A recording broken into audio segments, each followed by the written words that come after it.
네, 오늘장 이슈를 심도 깊게 점검해보는 집중 마켓 전략 시간입니다. 자, 오늘 이 시간에는 양우석 해설위원과 함께합니다. 위원님 안녕하십니까? 네, 안녕하십니까?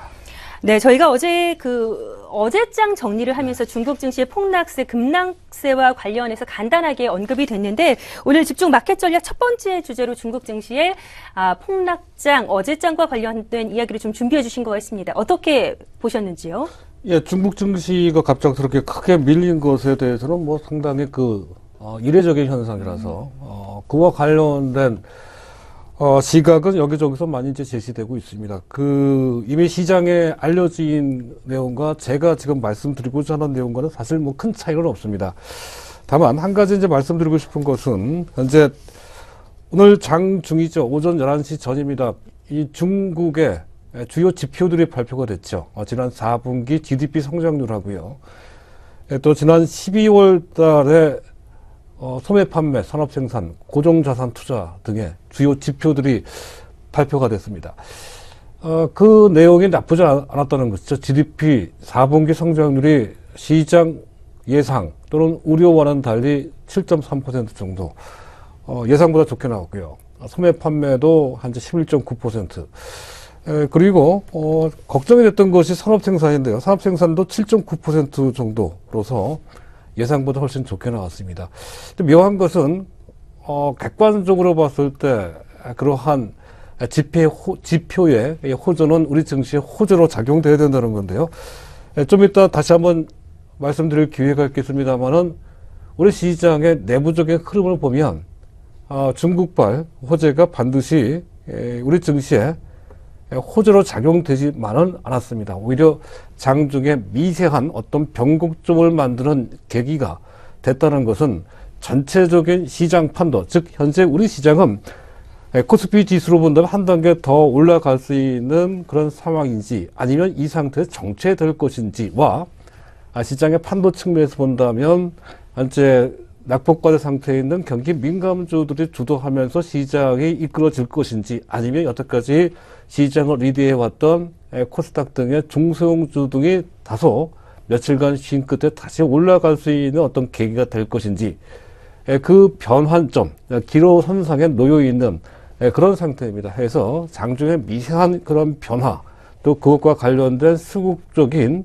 그런 내용도 면밀하게 이제 볼 필요가 있다는 것을 중국 시장이라고 하는 현재 중국 거시지표 발표라는 장중 이벤트를 통해서 다시 한번 확인해 볼 필요가 있다 하는 것으로 말씀드리고요. 결론삼아 중국의 갑작스러운 지수 급락은 매우 깜짝 놀랄 만한 이례적인 현상이긴 하지만 전체적인 중국 및 또 그것에 의해서 미칠 수 있는 파장의 크기는 그렇게까지 크지는 않다. 일과적인 그러한 현상에 불과하다. 다만 중국 증시가 너무 가파르게 올라왔기 때문에 관계 당국 차원에서 과열을 억제하기 위한 그런 상황 속에 중국 증시가 아직은 미성숙한 그런 시장이라서 그러한 시장의 반응이 과격하게 나왔다. 그런 정도로 보시면 될 것 같습니다. 네.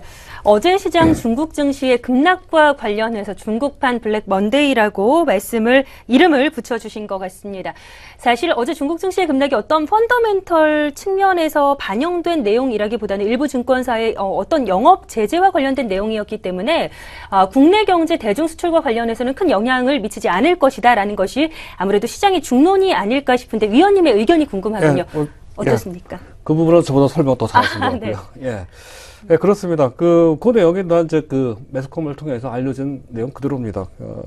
현재 일부 증권사에 국한된 제재이기 때문에 시장 전체에 대한 제재는 아니죠. 그래서 전체적인 중국 관계당국, 금융당국의 의도는, 현재 지금 금융의 개방, 즉, 그를 통해서 위안화의 국제화라든가 또 가장 크게 문제 또는 의도하고 있는 것이 바로 국영기업의 국유화입니다.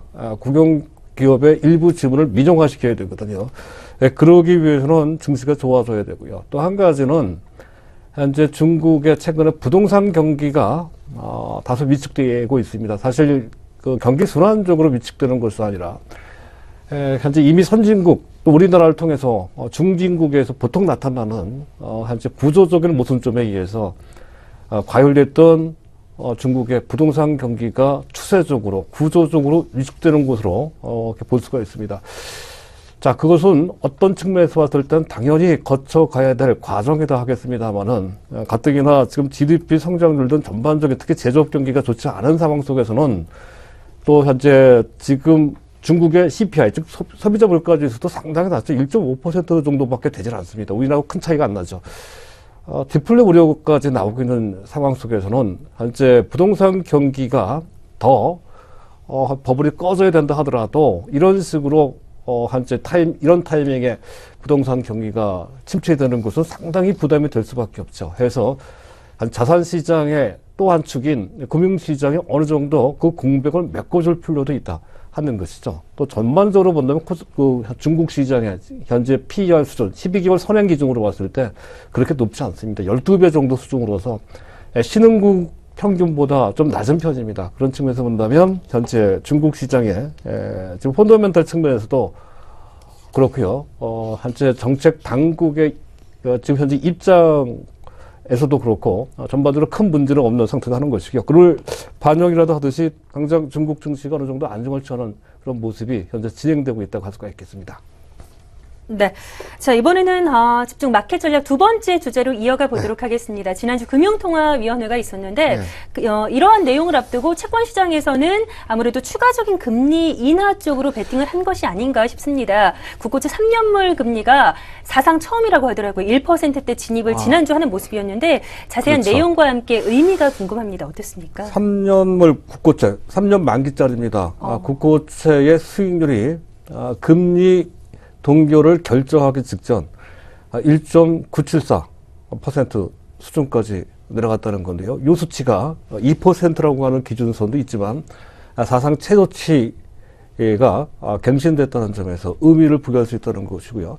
또 한 가지 주목할 필요가 있는 것은 금리 동결이 결정됐음에도 불구하고 그 국고채 수익률이 다시 크게 올라가지는 않았습니다. 물론 어느 정도 올라가긴 했습니다만은 그 격차가 한 0.1%포인트 정도 수준밖에 되지 않는다는 것이죠. 지금 현재 국고채 수익률은 2.03%입니다. 이 정도 수준도 상당히 낮다는 것이죠. 통상적으로 국고채, 특히 3년물 기준으로 봤을 때 국고채 수익률, 즉 국고채 수익률이 낮다는 것은 국고채의 인기가 높다는 뜻이죠. 수요가 많다는 뜻입니다. 가격이 올라간다는 뜻이고요.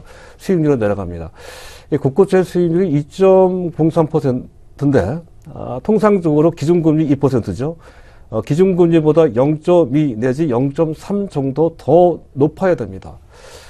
지금 그렇다고 한다면 지금 현재 국고채 수익률은 2.2 정도에 있어야 되는데 현재 2.03%에 있다 하는 것은 상당히 특이한 현상이다 라고 할 수 있겠습니다. 두 가지 요소로서 이를 설명할 수가 있는데요. 한 가지는 자, 우리나라 한국의 자산 시장도 그 전과는 달리 더 이상 위험 국가가 아니다 하는 점을 보여줍니다.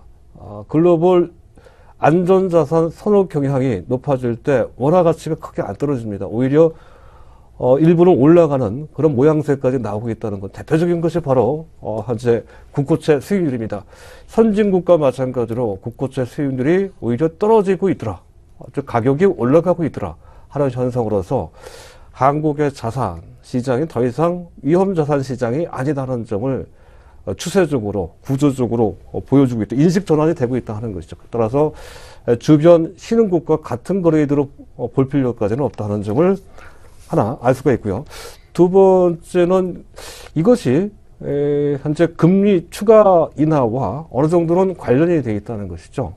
대통령의 신년 기조회견에서도 얘기가 됐습니다만은 이례적으로 대통령 입에서 직접 금리 인하와 관련된 언급이 있었다는 것도 그렇죠.